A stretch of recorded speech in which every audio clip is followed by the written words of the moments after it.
This is what we're talking about this morning, the transitions of life. How do you manage the transitions of life? You know, life is not an exact science, as they say, and it has a way of throwing curveballs along our paths. So how do we navigate that? It is 2017, and of course, many of you have aspirations, and there are many transitions of life that you know also will come through 2017, and some can be bigger transitions than others.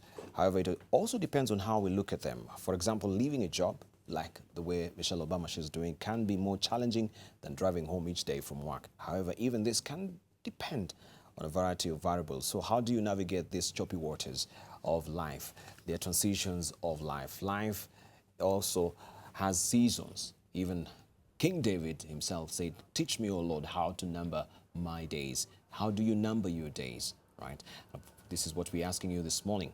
Yeah, the question of the day, we want you to chime in where you can hit us on Twitter. Live NTV is a Twitter handle. How prepared are you to deal with transitions of life? How prepared are you to deal with transitions of life? Hit us on Twitter. Live NTV is a Twitter handle. Live NTV is a profile name on Facebook. And this morning, I'm holding court with Dr. Reverend Timothy Njoya. And of course, also we do have with us Dr. Mwangi. We have Simon Mbevi with us, as well as Dr. Vincent Ogutu. We shall be giving you their profiles much later in the course of the program. I have with me our bell.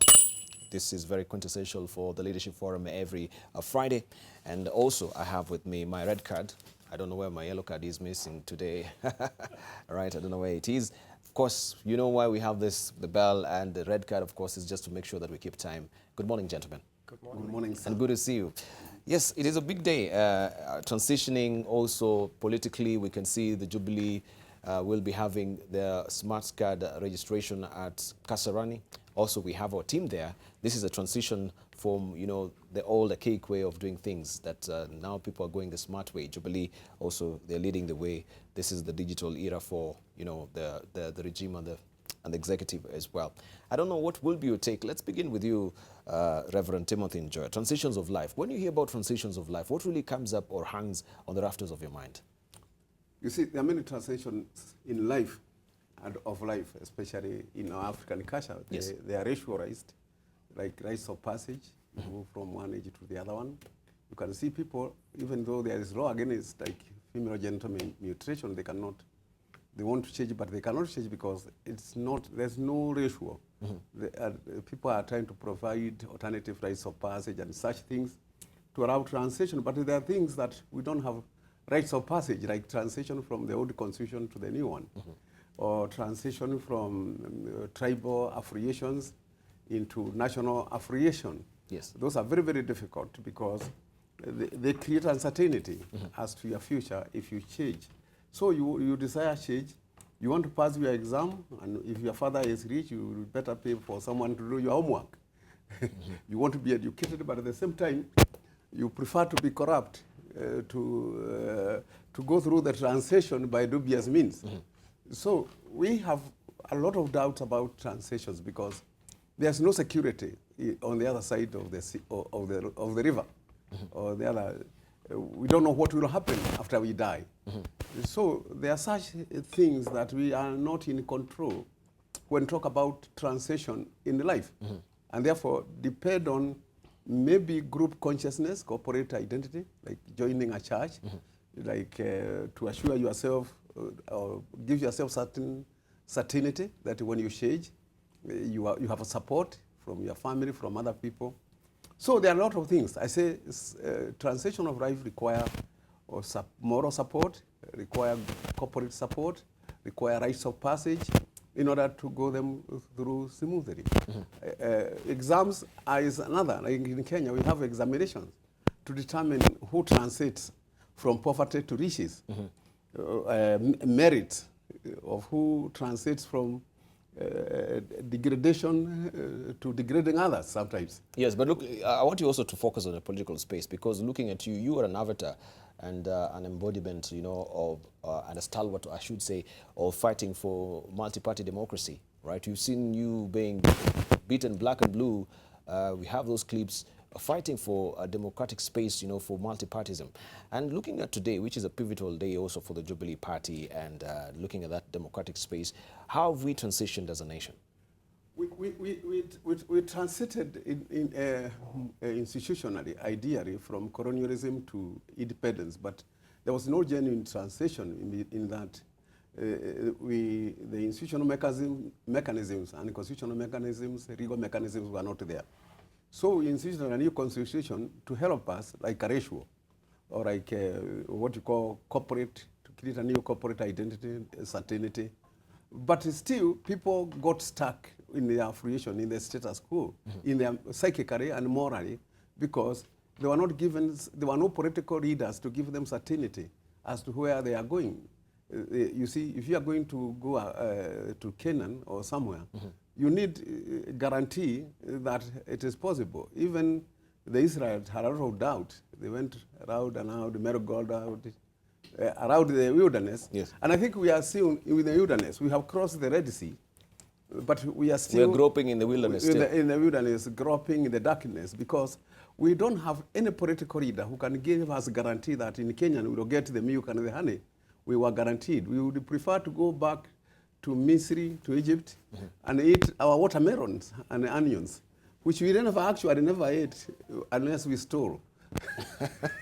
So there is those kind of problems. All right, let's hear from Dr. Vincent Ogutu. Transitioning, what will be your take? Of course, looking also in the academia.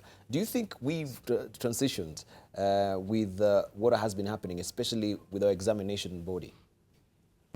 I think we're in the process of transitions, just trying to, as an academic, to define things here.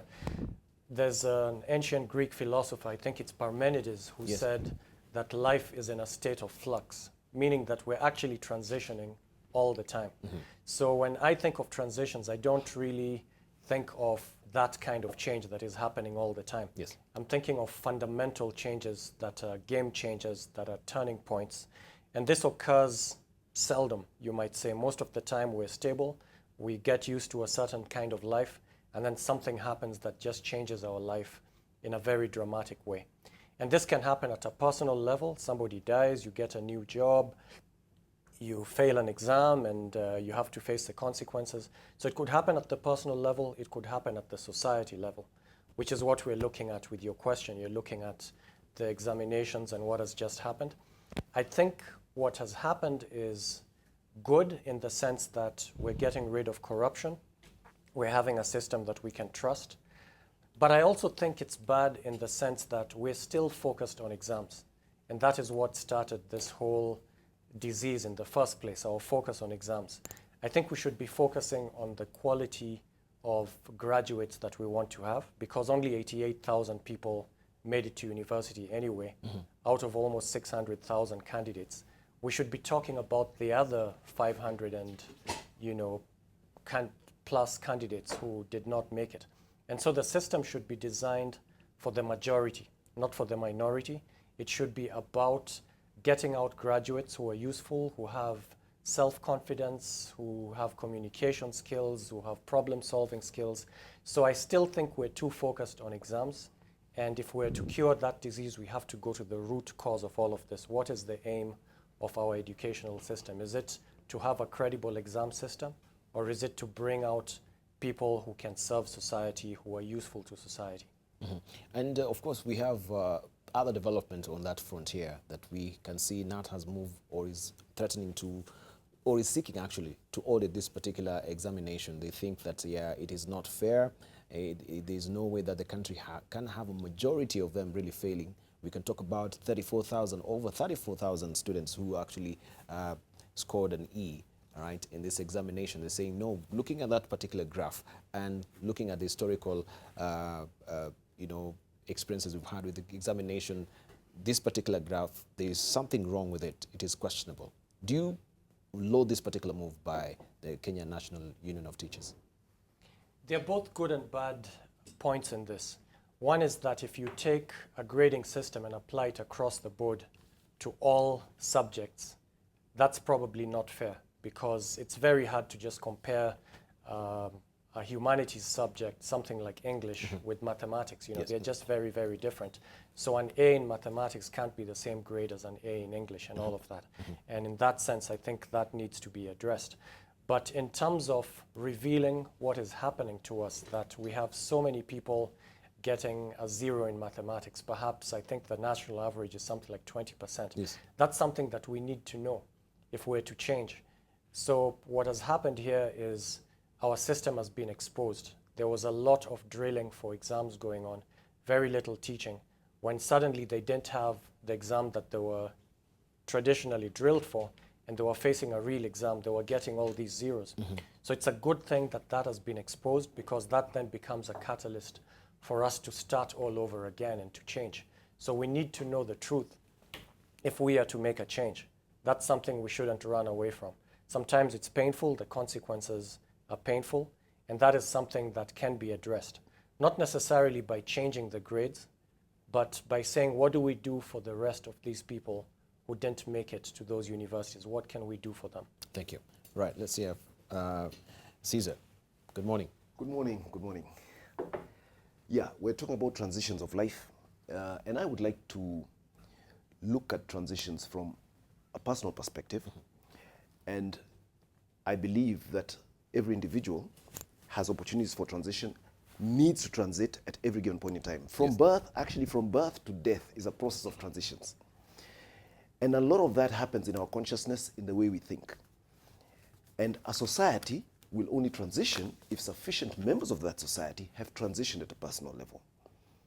And I want to just give a very basic example. When a child is born, a child is only focused on survival. A child needs to eat, a child needs to breathe, and all the child needs is the mother. But when that child grows up and matures, the child can do much more and has had to transition from dependency on the mother to being independent on the mother, to a stage where others depend on that child at a certain stage in life. And all that is a process of transition. If we look at our nation, for example, it is very unfortunate that we are still stuck in the survival mode, just like a child, in some spaces. Yes. Where we only think of what can I get materially for my survival. And we never transition to the point where we say, what can I give to my country, because I have reached a stage of maturity where I can contribute to my country. And we find that a lot of adults are still in that stage of survival. And apart from survival, they're simply looking at belonging to a certain group, and that's why tribalism is a problem, because they get their self-esteem from what is sometimes referred to as an ego need to belong somewhere and to be recognized within that group. Instead of transitioning to a place where they say, I now need to contribute, and I'm beyond this cultural prisons that I am a victim of. So transition is necessary, and we need to look at it from a personal perspective, and from there we will see the nation also transition to a better place. All right, thank you. Simon Mbevi, good morning. Good morning. And Happy New Year, good to see you. Happy New Year, good to be here. Right, welcome. So transitions of life, well, I know also you've been involved in helping men become men, you know, just not men by title, but men by, you know, acts, by responsibility, you know, all avenues of life, you know, becoming responsible and, you know, getting to the all facets of manhood. Talking of transitions, what really comes up to your mind? I think for me, what I've seen over and over again and experienced myself is attitude. I think change is going to happen. It's a fact of life. It's how you take it. If you take it with a good attitude, even when it's forced on you. I think I have seen a lot of men and people generally struggle with change when it's forced on you. Like when you're sacked out of work or you're forced to transfer from one place to another. It wasn't your choice, you were not ready for it. What's going to be your attitude? Are you going to have a foul attitude and struggle with it and everything will just look bad through it? Or are you going to take it positively and realize what could have been a crisis because of your attitude could be an opportunity because of a good attitude? So I think it comes down a lot to attitude.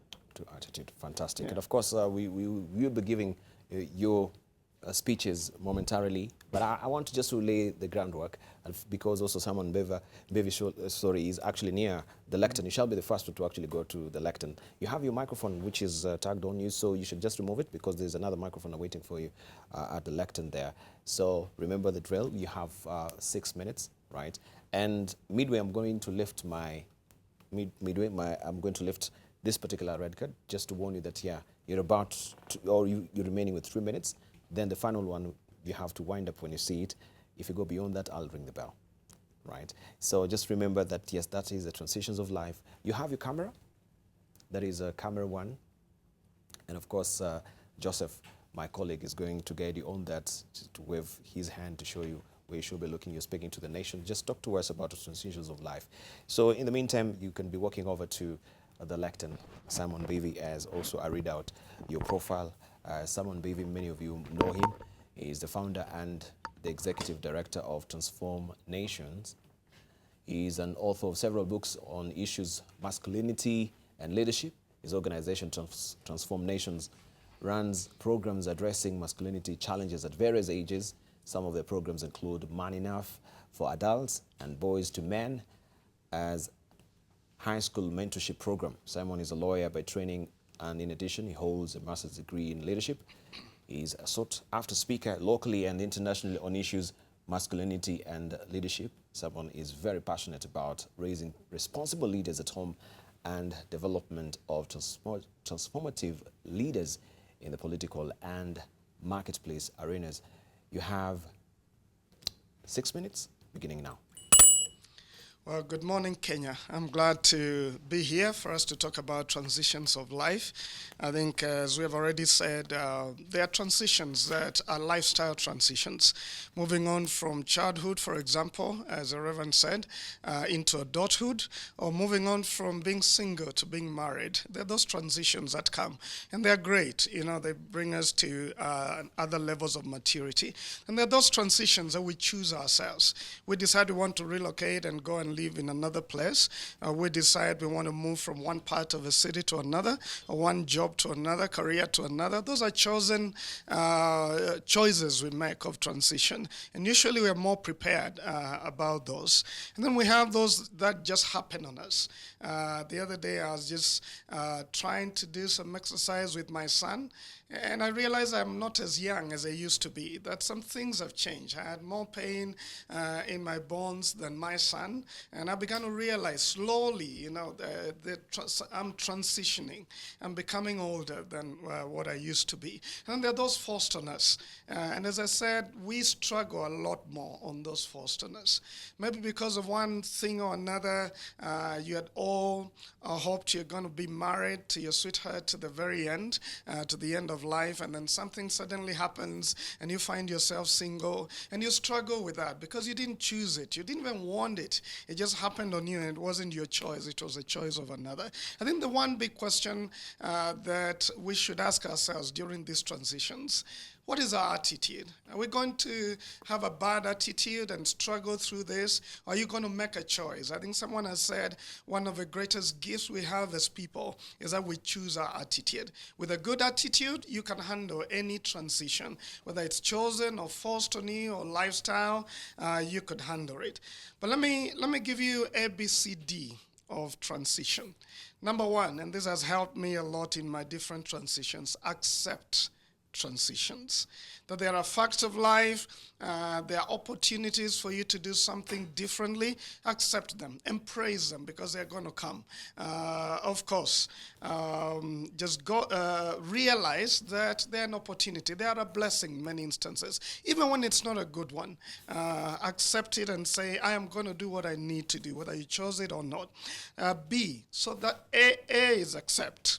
B is believe it's going to go well. Being a man of faith, I really believe God has good plans for me. I read Jeremiah 29:11. It says, I know the plans I have for you, and I need just to have faith instead of a terrible twins of fear and worry. Because many times we begin to fear, we fret, and we begin to make all kinds of decisions driven by fear or worry about how is it going to be this year. It's election year. Should I move my business out of town? And you begin to make decisions which are not guided by reason because of fear and worry. So believe and have hope that things are going to be okay, that tomorrow will be a better day. And C is change with the transition. Adjust. There's some adjustments you need to make depending on what happened to you. It could be financial, it could be social, it could be psychological. Adjust, change with change so that you'll be able to live, well through it. And for me, the last one is D, which is drive. Be on the driver's seat. I think many times when change happens, it throws us off and we find ourselves on the floor and we are not making decisions anymore. We are not in control. We're not taking initiative. We don't keep going. Sometimes we get paralyzed and we can't move on. We need to do something about it. Realize that you can affect change. Instead of fearing that negative ethnicity will destroy our nation this year, do something about it. How are you going to confront those who send you some messages about another tribe, and that's not true, or about another party? What are you going to do about it? Be on the driver's seat and make sure change happens out better than it could have gone without you being there. So ABC, accept, believe, change with it, and be on the driver's seat. Thank you. You have 3 more minutes. When I saw the red card, I thought I told you I'll raise it twice. Well, once to warn you, and then the last one to... Let me give a personal example Yes. of this. Recently, we were deciding with my family that because our daughter is going to be 15 this year, and we were deciding we were talking about all of this with my wife about how she's going to go for a gap year and get involved in a few other projects for about a year before she goes to college. And we began to hear voices from other people. We talked to some of our friends, and some of them were very positive, some of them were very negative. And I began to realize changes, or the decisions we make around change, happen well when we have a good community. This is what I've realized. Many of us are very lonely. We go through change alone. We never have someone to talk to. We don't have a trusted community that can help us process. But the fact that I had good friends who gave me very good advice, and others who critiqued it and made me think about it even more critically, it made me realize that having a good community, friends that you work with through change, that you talk through it, that support you when you feel down, you can go to them. Community is always important. It could be church community, could be work community, could be friends that you call every week and talk through the changes you're going through. And I want to challenge us as Kenyans that as we go through transition this year, would we be the community that drive this change to benefit our nation for years to come? And so ABCD and then community. Let's have friends and make sure that we are the community that manages this well. Well, may the Lord bless this nation, especially as we go through transition this year. Thank you. Thank you, Simon Mbevi, who is Executive Director of Transform Nations. He says that the greatest gift we have is a good attitude. Do you have a good attitude? ABC of transition, he has actually laid out that for you. Accept transitions, believe, change with transition, and change with the change, and also drive. Be on the drive or on the driver's seat, as he puts it. And then, of course, he says community is very key also in making sure that change happens. So community is always important when it comes also to transitions. Right. Up next, we have Dr. Caesar Mwangi. Dr. Caesar Mwangi, he is currently the CEO of Sunny Money, a social enterprise in renewable energy sector, and also director of the Center for Personal Leadership. Also, he has been the managing director of Sasini Limited, a publicly listed agribusiness company involved in growing, processing, and marketing of tea, coffee, and dairy products. And also, he has worked as an associate director with consultative group in international agriculture research, and as a managing director of Maisha Consulting based in Johannesburg. He's a graduate of University of Johannesburg. He holds a PhD in organizational performance and change management. The University of Witwatersrand Wits Business School in Johannesburg. He holds also an MBA from there, and the University of Nairobi. He holds a Bachelor of Arts Economics from there. Dr. Mwangi is also a certified public accountant and a certified internal auditor.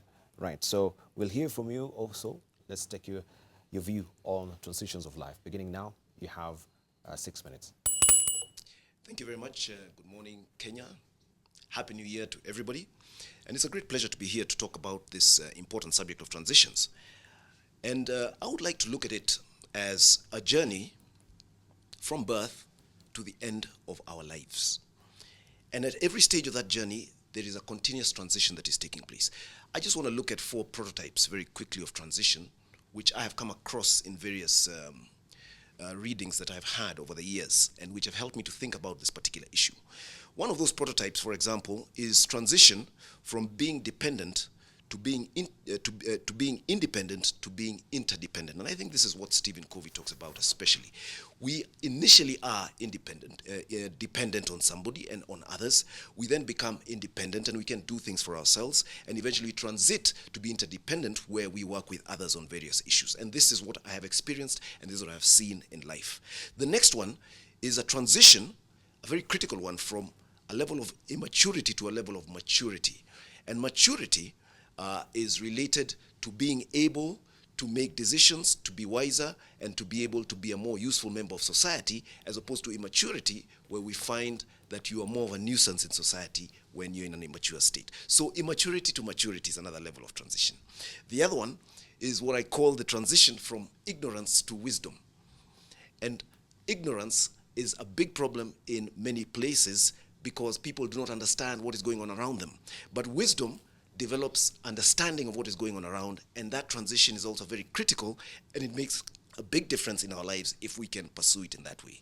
And the final one, which I just want to mention as a prototype, is what I call the transition from seeking pleasure to a transition to seeking joy. And those are 2 different things. Pleasure is what is normally felt is the immediate gratification of what we really want. But joy is a much more deeper phenomenon which people can transit to, which brings a great deal of satisfaction and fulfillment. So that's just paint a big picture of possible areas of transition which we can think about. But the one area which I have pondered on for many years and which I think is very important for us to think about is transition at a very personal level of a human being. And a human being, if you think about it, and I think we all know a human being is a person with intelligence, able to think and able to choose. And therefore, a human being is guided by what we call sometimes our level of consciousness or self-awareness. How aware are we of who we are? Because that is what is always going to help us in our transition journey from birth to the end of life. And there are about 6 areas which we need to think about in this area of self-awareness, which have been identified. And they actually graduate from one step to the next. And all of us focus on one of these areas at even any given point in time. And we need to focus on where we are stuck. And if we realize we are stuck, we need to move on to the next area.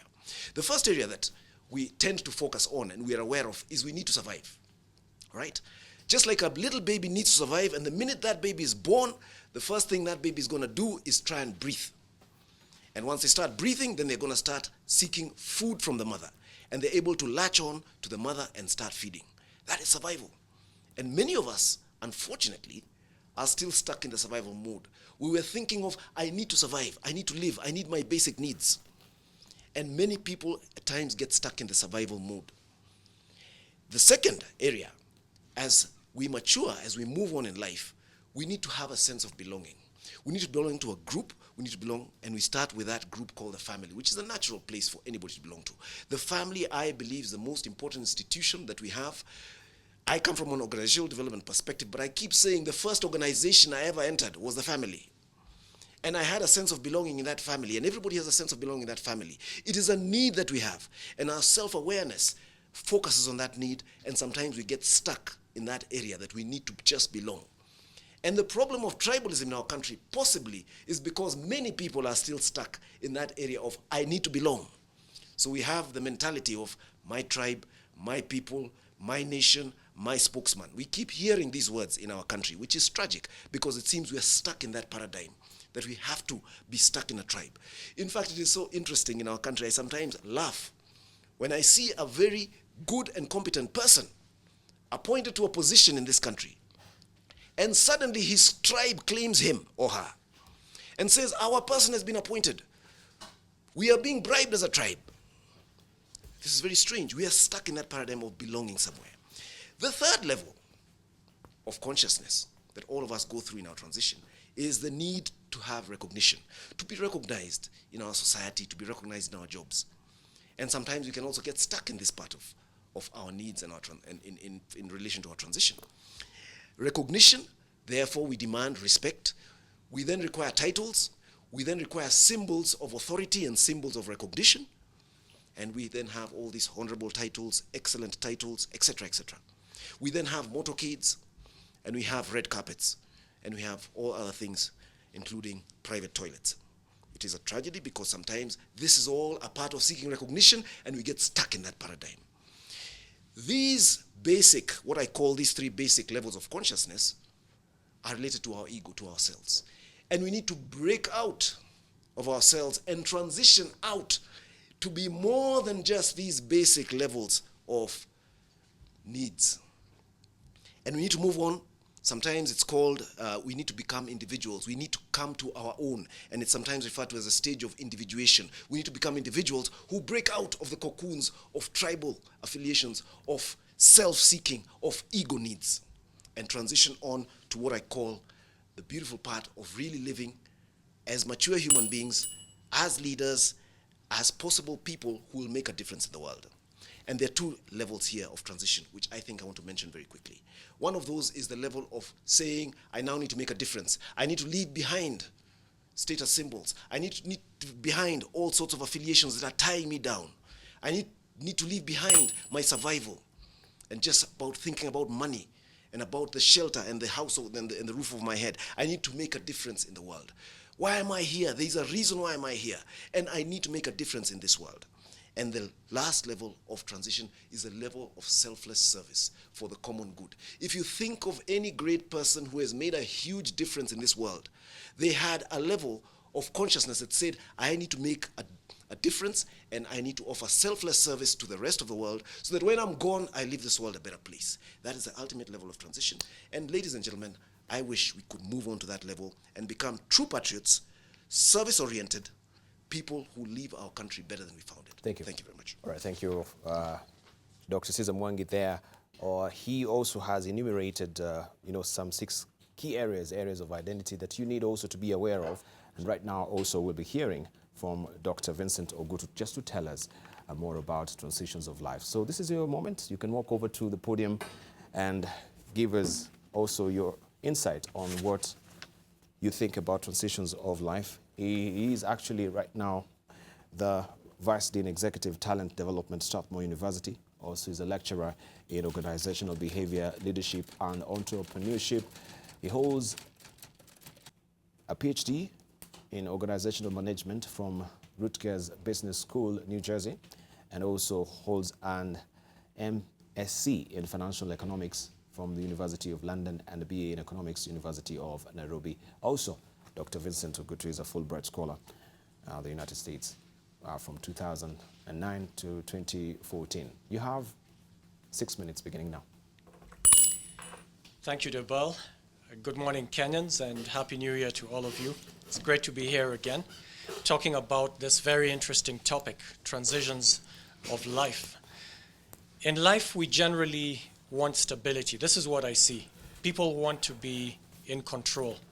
You want certainty. You want to know whether tomorrow will be better than today, whether it'll be as good as today. And the last thing that we want is uncertainty, not knowing what the future will be like. There's a sense of desperation that we have when we don't know what's going to happen. And this is what you see in the United States with Trump coming in. There's a lot of fear. People don't know what it's going to be like, what the world will be like. And that's why they're talking so much about it.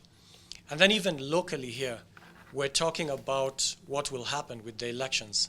There's that sense of uncertainty that we sometimes feel when we can't tell what the future will be like and what that transition will look like. But I want to focus more on personal transitions, things that happen to you as my friend Simon Mbevi here said, there are some transitions that happen to you. You didn't choose to have that happen to you. Something happened and changed your life radically. How do you cope with that lack of certainty that creeps in when this new thing comes into your life? It could be anything. It could be a terminal illness that you've just been told about, or maybe just a debilitating illness that will make you have to live life very differently from now on. It could be that announcement that you don't have a job anymore, and so what are you going to do next? It could be KCSE, you've just had your results, and you didn't make it to university, you just barely missed it, you have a C, and what's life going to be like? All your plans have changed. So these are some of the transitions that we face that maybe we can't do anything about at that moment. We're looking at it and it's going to happen. So what will life look like after this? How do we cope with that? And I wanted to give you a few strategies. But before I come to that, I want to just go a little deeper into why we fear when transitions happen. And it's because we want stability. We want control. And so when these things happen, we feel like we've lost control. And we're actually left to the vagaries of nature and society, and we don't know where it's going to end. And so we're kind of looking to get back that control, and we don't know how to do that. And that's what makes it so traumatic, because we feel we've lost control. And I wanted to just go into that and tell you, one of the assumptions we make is that these things are all important. That if I don't get the kind of control I want, I don't get the outcome that I want, then that's the end. And that's why we see the desperation, even in societies. There are some people in the US who didn't want Trump at all. They just could not imagine a world with Trump. And now they're lost. They're saying, what's going to happen? How can life go on with Trump there? But here's the thing. Life will go on. We have to accept that. And again, Simon talked about that, about accepting when some of these things happen. But then it comes down to that fundamental assumption. Do you believe that life can go on? Or have you set certain conditions which, unless you get them, everything is destroyed?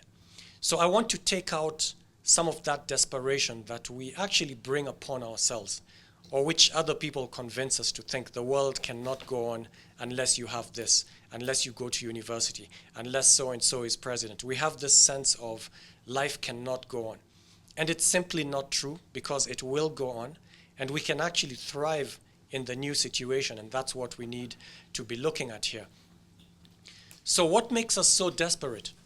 It's because we think that life depends on those things that we want, when in fact, life doesn't. If we look at, say, the law of attraction, which a lot of people believe in, that if you have a certain attitude, you believe that things will go a certain way, then those things tend to happen to you. So if you're an optimist, then good things tend to happen to you. If you're a pessimist, then your worst dreams come true. So there's that law of attraction that many people believe in. In Kenya, we're actually a God-believing nation, and so we talk about providence, that God is watching over us and he knows what's happening. And so if you believe in providence, then some of that desperation that we feel goes away. So for instance, even the end of the world itself doesn't scare us, because there's life after death. There's a heaven after this life here on earth. So we don't and shouldn't act as if everything depends on what happens down here, on what happens in this particular transition, that everything depends on it. Simply not true. There's life after this transition, and there's life even after death. There's more to look forward to. There's a lot of good things to look forward to. So let's take out that sense of desperation that we tend to have in us, that this is the end. This is terrible. Nothing can be done about this.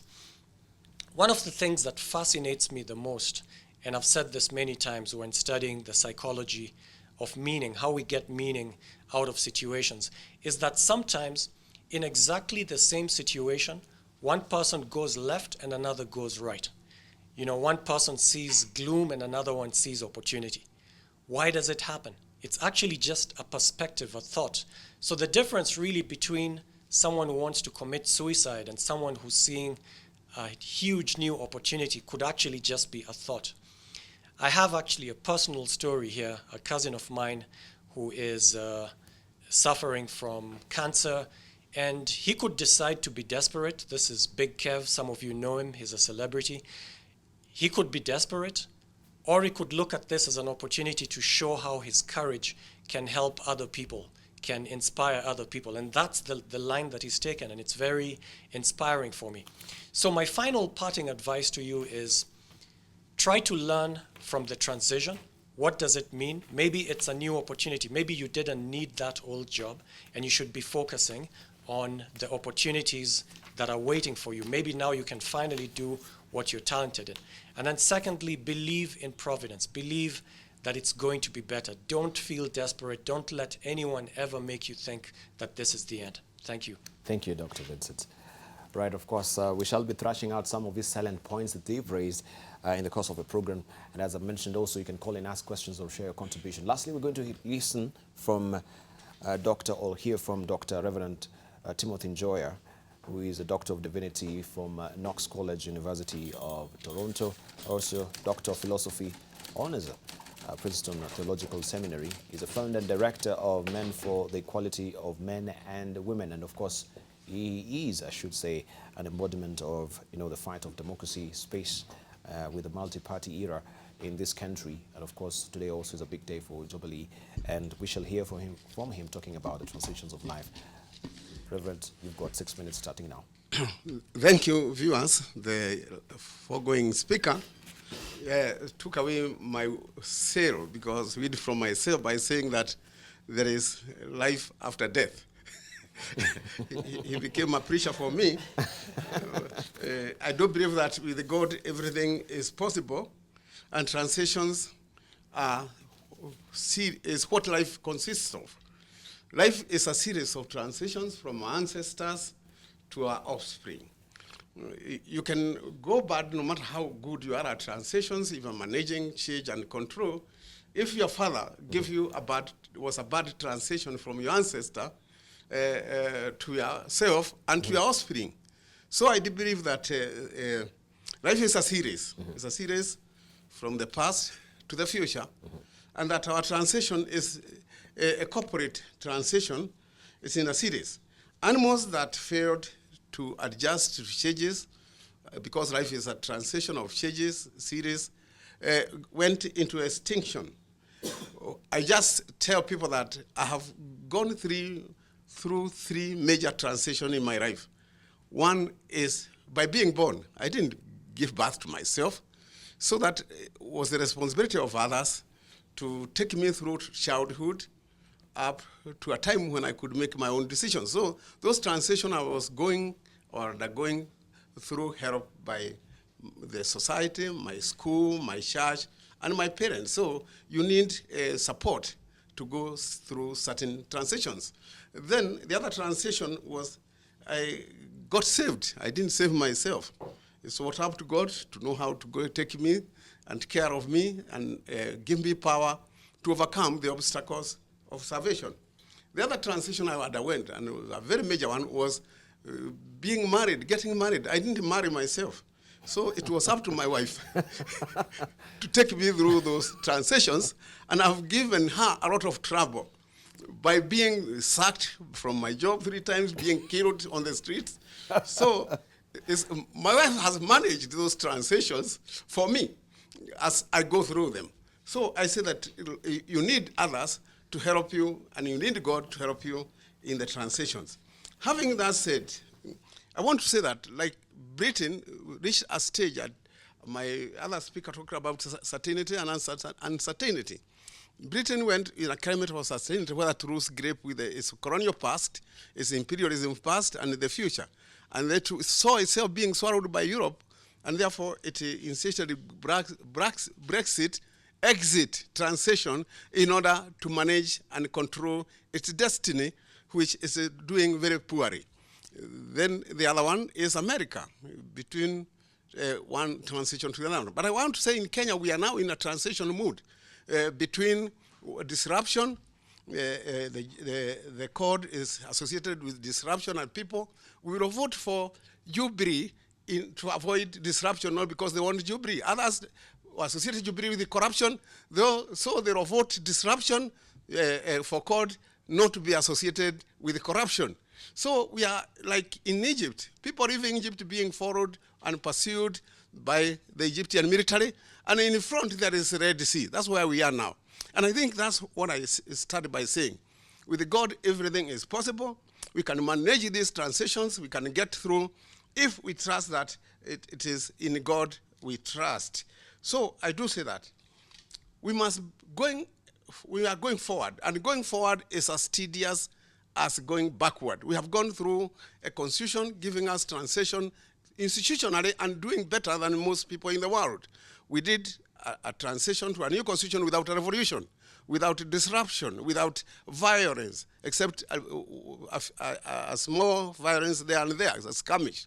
But now, having gone through the transition of our institutions and through our constitution, now adjustment, just like I had to adjust to my marriage, I had to adjust to my birth, and I had to adjust to my salvation. Adjustment is the most difficult things because these transitions are not personal. They are corporate. They are encompassing. They are giving direction. And that direction, it is us who must follow with our votes, follow with our thinking, and follow with our prayers. And thank you, viewers. Right. You've heard from Reverend Timothy Njoya. Of course, he says we're in a season of disruption. So how will this pendulum swing, right? You know whom you will vote to, or vote for, I should say. And of course, these are some of the things that we shall be discussing here this morning. Remember, you also get to drive a show with me. You can call in, ask questions, or share your contribution.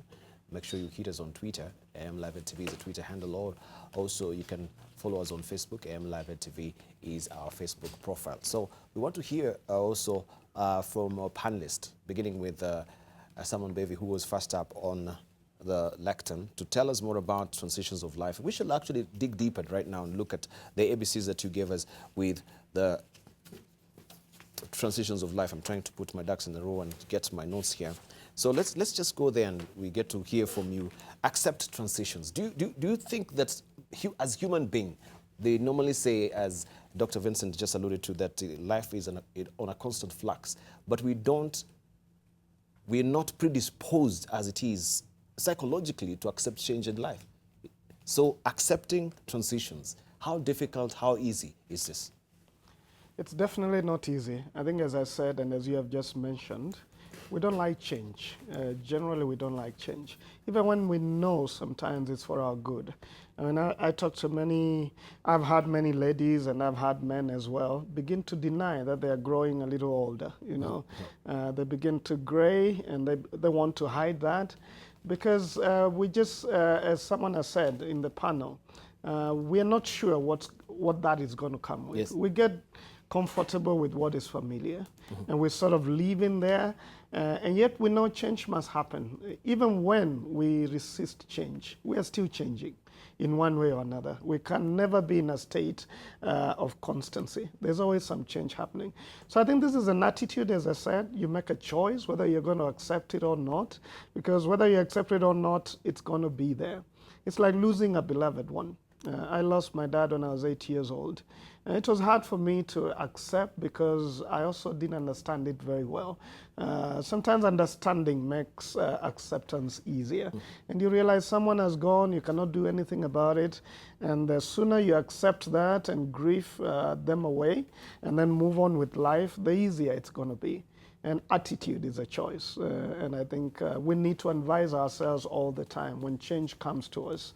Are we ready to embrace it and accept it? You talk of belief as well.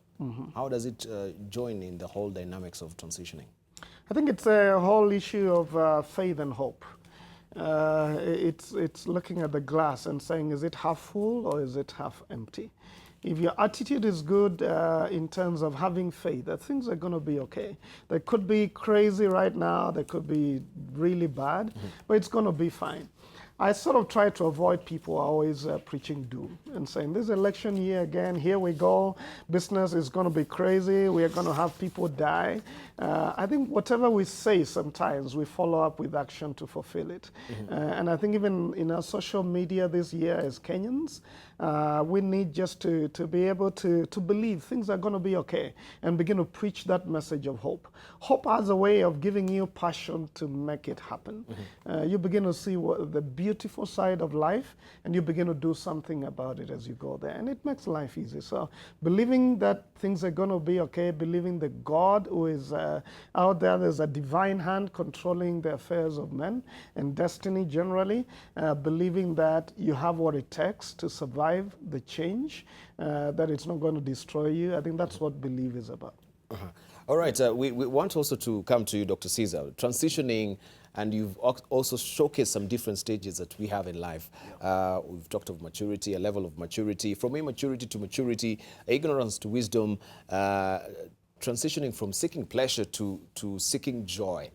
Would you mind just breaking this down for us? First of all, a level of maturity or immaturity to maturity. As a nation, where are we at? Yes. As a nation? Yes, as a nation. I'd just like to reduce this to a very simple example. In many of our homes, in my home, for example, we have some very young children. And those young children at times will make demands. They will throw tantrums. They will scream until their demands are met. They are not open to reason. Okay? They will be a nuisance. You'll tell them to be quiet, you need to read something, or you need to sleep, and they will disrupt everything. And they may even tell you, I will not do that until you give me a sweet. That is what I call immaturity. At the national level, we have symptoms of immaturity. We have discussions that are going on about a particular issue, and we find certain groups making ultimatums. If we don't have our way, we're going to call our people to go on the streets. So we have threats, right? Instead of having discussions where we listen to one another, other groups say, to hell with you. We are in charge here, it doesn't matter. So then we have tension created in the country. And as the pastor said, I don't like gloom and doom, but sometimes tensions are raised and there's a possibility of problems arising.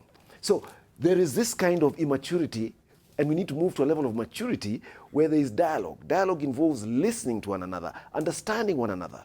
Everybody has a particular need, and we need to listen and understand the other person. But do you think in this country, dialogue really works in this country? Because we've had also the opposition from, let's say, the opposition has actually been extending an arm, of welcome to the table for the ruling coalition. Yes. To have a dialogue. Yes. And the ruling coalition has really been rowing back on that particular Yes. proffered hand. Yes. So if we talk about dialogue, Yes. they always trot the excuse that we have a constitutional right to amass yourself on the streets and demonstrate. True. And we say we have a constitutional right, we have a constitution, we have laws, and we are following the laws and the constitution. But let me just point out, Debarl, that man was made for the law, not the law for man. You understand? We can create all sorts of laws, but we should not be slaves of those laws. What we should be looking at is the bigger picture. What is better for our country? Is harmony and peace more important than the right of might because of a law? We need to think about these things. And one of the things that has been lacking, actually, is there's been a total breakdown in trust. Okay? And the problem that we have is that we have not been sincere in what our true motives are. If we look at our leadership paradigm right now, our leadership paradigm is winner takes all, and winner takes advantage of the opportunities they get.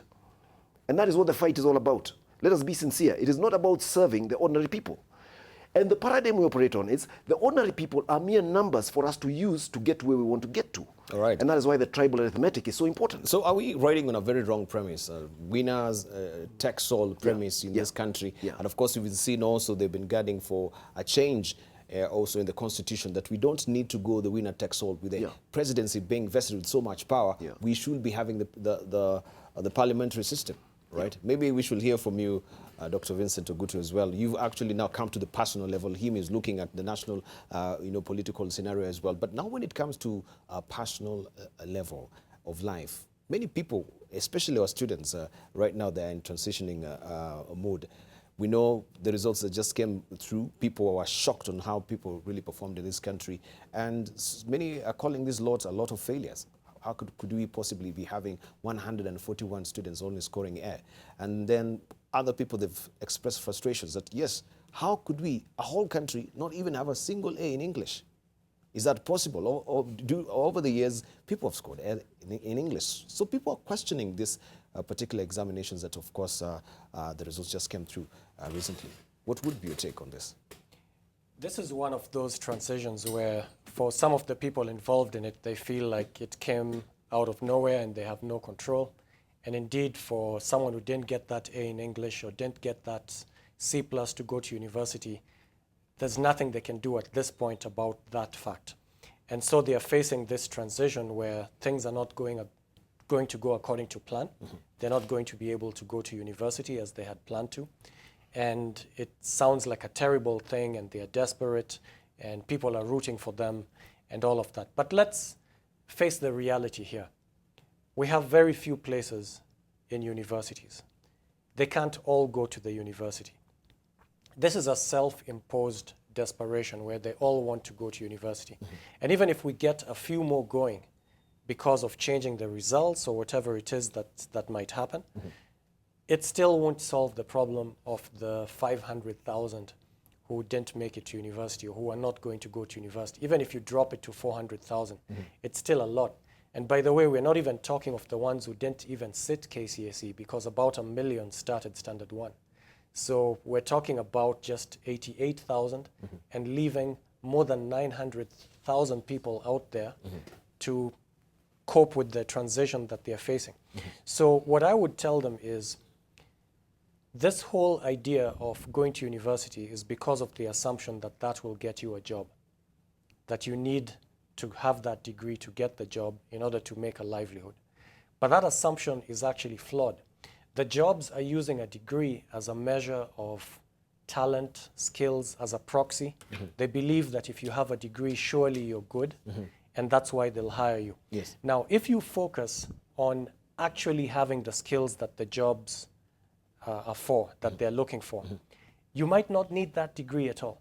And I keep telling people, look at someone like Yego, who taught himself the javelin and became a world champion. He taught himself. He didn't go to a javelin school. He didn't go through a certification program. He actually looked at YouTube, taught himself, did the right stuff, and got the skills. So I actually believe this to be true, that if those 900,000 Kenyans invest in developing their skills themselves, if the system won't develop it for them, they might as well do it the Yego way. They could go to any employer and tell them, I know you've sent out a job application advert, and you're saying people need a degree to get this. I know you're saying that because these are the skills you want. I actually have them, and I challenge you to test me and compare me to all the applicants, and I guarantee you I'm 5 times better than any of them. And if you are, you are, and they will have to hire you. Or else you'll say, well, if you don't want to hire me because I don't have a degree, then I'll just go to your competitors, and they might be happy to hire me. And you will get that job. So you don't have to feel that desperate. In fact, the way I look at it is, these are watershed moments. When you have a transition, it's an opportunity for you to reevaluate your assumptions and say, do I really need that thing that I was so desperate about? All right. Can I get it a different way? Yeah, we'll come to you. Let's just hear from Rev a bit, then we come to Simon Mbevi. Rev, you talk of disruptions, right? Yep. Largely disruptions. Looking at this particular country and looking at also today and this particular week, it's been a very intense political octane, so to speak, scenario that we've had in this country with the two parties as well. How disruptive is this political year also going to be a game changer for economy, a game changer for our social life as well? You see, as I just said, people will vote for Jubilee because they don't want disruption, not because they want Jubilee. And people will vote for the other party because they don't want corruption, not because they want it. They don't because they want opposition, but because they don't want corruption. And that means we are caught in the dilemma. a moral dilemma in that we have no viable choice Yes. in Kenya at the moment. Unless Uhuru slays Ruto with his baggage in the past, and also as Ruto slays Uhuru. And unless Raila slays his followers, his lieutenants, and they slay him, we have a lot of slaying to do to go through, to look for possible alternative, at least in voting, so that whoever we are voting not on partisan basis in this coming election, but on an individual basis. Yes. To choose who are moral, who are committed, and who are convincing about their future. Because if we vote for party, we know that the components, the makers of those party, those who are disrupting, sort of, and people are afraid of their business being disrupted, their schools being disrupted, and they don't feel that if the opposition wins, the disruption will stop. And if they don't believe the government wins, the corruption will stop. But both of them are two sides of the same coin. Those who are disrupting and those who are corrupting, they have been in it together at one time or the other. So I'm saying that what we need today is for people to search their souls, and even those who are studying to search their souls, Yes. to know who are they going to vote, because ideologically we are caught in a moral dilemma. Moral dilemma is that no party is offering an alternative to the Kenyan, to Canaan, to the promised land. And I think that if I were asked about how to do, the churches should do civic education, I would say that tell them to go for individuals, regardless of their party, so that whoever wins in whatever party or whatever side, they might, per chance, and by God's grace, constitute a viable and good government. Thank you. All right, before we hear from Simon Mbevi, we have also callers who are hanging on the line, and we have so far Madenge hanging on the line. Good morning, Madenge. Good morning, habari. Morning to you. Habari yenu? Mzuri sana. Kuna swali ama? Unajua mimi huwa napenda kuzungumza Kiswahili ndio kila mtu ajue. Asante kabisa. Endelea. Kwa sababu si watu wote wanajua Kizungu. Aya, asante. Wakati tunazungumza leadership, Yes. kwanza tujiulize swali, who is a leader? Tukiangalia kama kuna watu kama, mimi napenda sana nani mzee Njoya vile anazungumza ni vizuri sana. Lakini pale nilikuwa nasema kama mtu kama is a leader, kama mtu kama Duale anazungumza maneno ya kusema eti kabila fulani isiende mahali fulani kujiandikisha, atachagua vijana ni wakati wa election. Yes. Na tuangalie mtu kama Kaparo. Kaparo ni mtu amekuwa spika wa bunge kwa muda mrefu sana, na bado yeye yuko na mamlaka ya kumuita nani Duale, kumuuliza ni mambo gani haya ambayo unafanya. Watu kama wale na ningependa uwaite, umute kama Mr. Njoya na Duale na Kaparo, waite hapo kwa TV, Mr. Njoya waulize maswali, kwa sababu yeye ni mtu wa kanisa. Awaambie hii Kenya mnataka kuipeleka wapi, na nyinyi mnajifanya ni viongozi hadida. Kweli. Asante sana Madenge from Mombasa. Also, we have Simon hanging on the line as well. Good morning. Good morning, Simon. Good morning, Debarl. Morning to you. Yes, you have a question or a contribution for our panelists? Yes, I'm Simon from Bungoma. Yeah. I'm a counseling psychologist. Yes, please. And I'm excited to have the panelists, very educated men. Yes. And I want to appeal to Kenya that what we need is education. And education of all Kenyans. Yes. Not the classroom education only. We need both classroom and in general, we call it informal education. Let me explain what I mean by education. An educated person changes attitude. When the attitude has changed, the behavior of that individual also changes. Yes. When the behavior changes, the character of that individual changes. When the character has changed, the total lifestyle of that individual Kenyan changes. Yes. If that person was violent, he no longer becomes violent because he's educated and he has changed. Yes. If that person was ethnocentric, he changes. He looks at life positively. Transition of life is a normal thing, but an educated person Yes. is usually has a low self-esteem. I'm not saying a learned person. I'm not saying a PhD holder, university graduate. I'm saying one whose attitude has changed. He feels he has a high self-esteem. Thank you. Then nothing can interfere with that individual. Thank you. Let Thank us you, Simon. go out and educate Kenyans. Thank you. Thank you very much, Simon, there from Bungoma.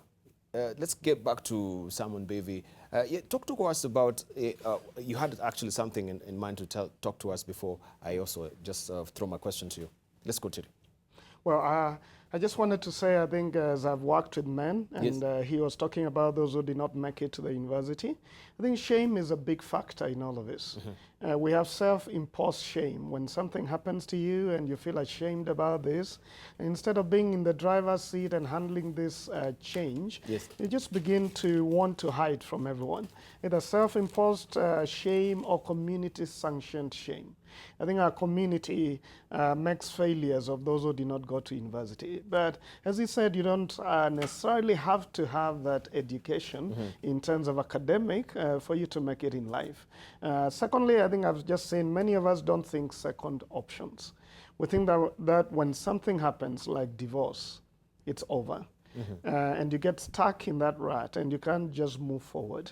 And I believe in the world of grace and second options, that some messy things happen, but there are options. We can move forward. You could do something different. You may not have succeeded in that business, but fold it up, have a good attitude, say, I've learned how not to do it again. Let me move on and do something different. So let's deal with shame and let's open our eyes to see their options. All right, the mentality that, of course, we have to have degrees and all, degrees behind our names and diplomas and certificates does not really hold, as you put it, because also people don't believe the same. We had this gentleman that we've also aired here on the television who scored D, and he's done the exams 3 times, and this particular time he was really frustrated that he didn't get an A as he wanted to. He got a D, and he said, I'm going back to school. This will be the 4th time that he's going back to school. What would you tell such a person?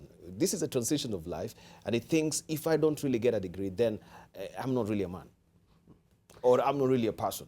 Any of you? Let's say from Dr. Caesar.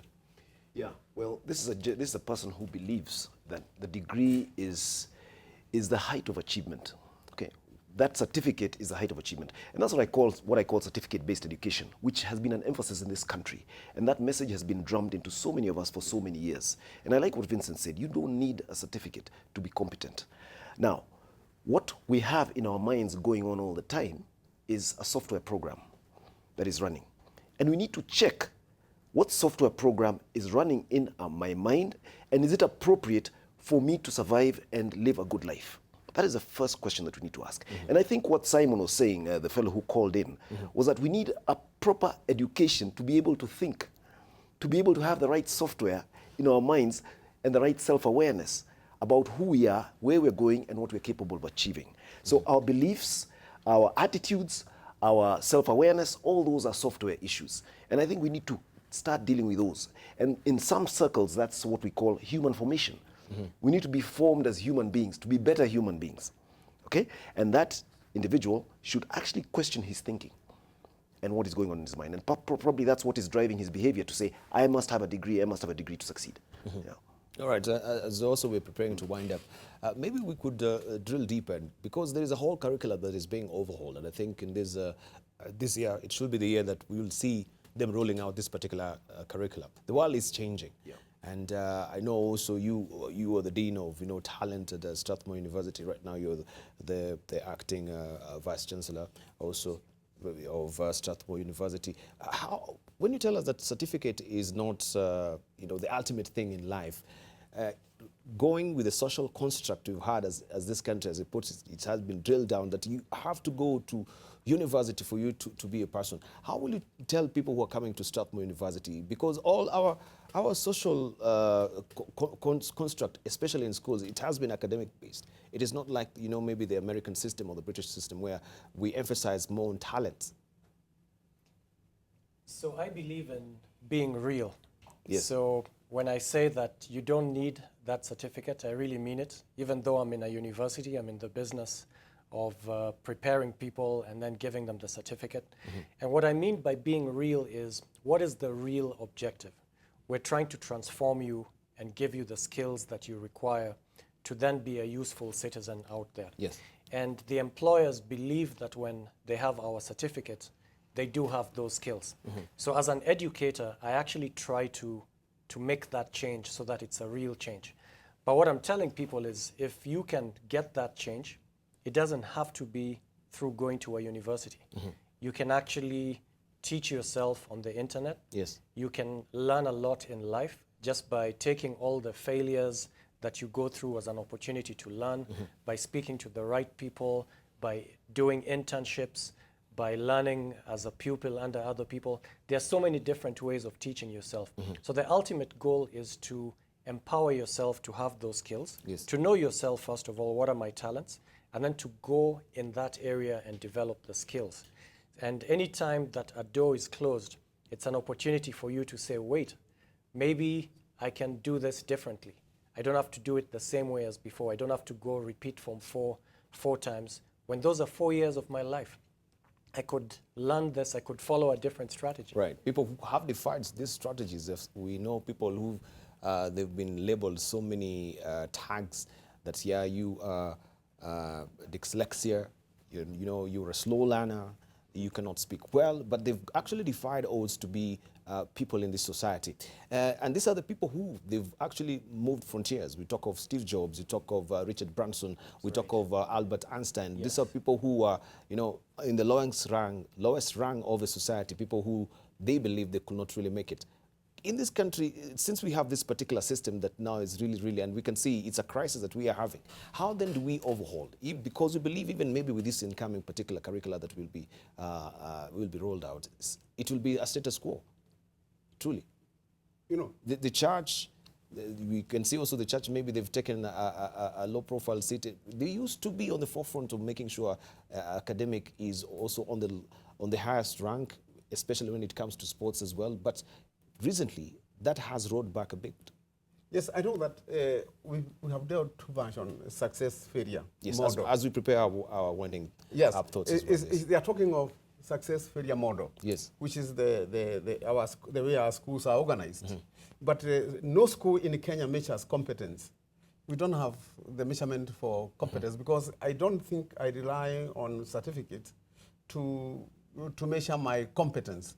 But I relied on certificate to be acceptable as a person who has succeeded. So I went through school with many people who are considered quote failure. But in terms of finances and management and leadership, they have done better than I have done. Yes. So I say that success or failure is a school measurement, is a criteria. And I think it's very important also to measure, to have a school to measure. And I rely on school is very good in Kenya. I don't want to denigrate it in measuring success. You know, in terms of what potentials you have, in terms of brain, and what you can do, what you can be expected to achieve. But even those who are not measurable in these quantitative values of education and in the yardsticks do succeed. But you have forced me to talk about personal transition. I wanted just to dwell on social, political transition for myself. Yes. And I just said that when we need also criteria for judging, because we don't have political parties which are the measurement and the parameters of what is good for Kenya.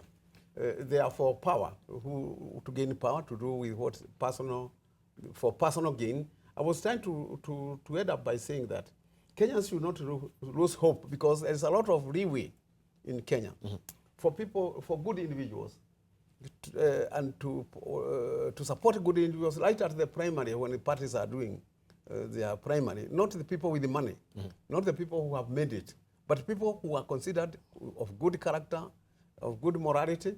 And the pastors would be very good at pointing us to what they should not fear to go out and say, or be partisan, not on political basis of organized political parties.